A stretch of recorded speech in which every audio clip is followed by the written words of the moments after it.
Welcome to our channel. Today we how to authenticate your Wallbox app for solar and EV integration, full guide step by step clearly.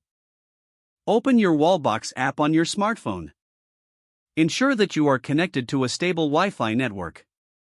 Log into your Wallbox account using your credentials. Navigate to the settings menu within the app. Select the option for solar and EV integration. Click on the Authenticate button. You will be prompted to enter your solar system details.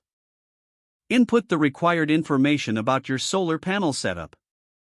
Next, provide your electric vehicle details. Once all information is entered, tap on Submit. Wait for the app to process your information.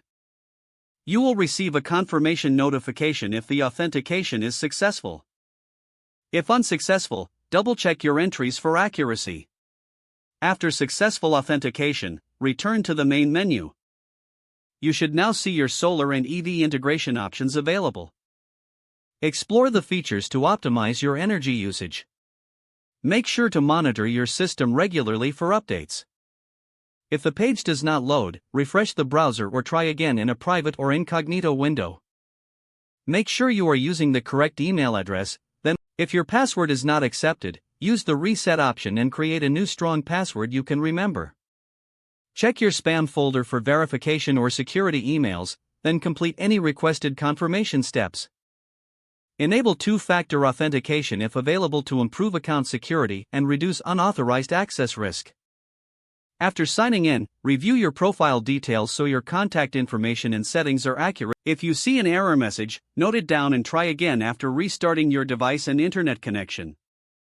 Log out when you finish, especially on shared devices, to keep your account and payment information secure.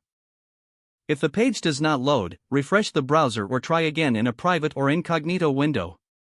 Make sure you are using the correct email address, then retype it carefully to avoid small typos. If your password is not accepted, use the reset option and create a new strong password you can remember.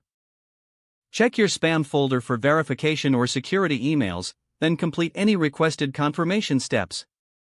Don't forget to like this video and subscribe to our channel for more step-by-step tech guides.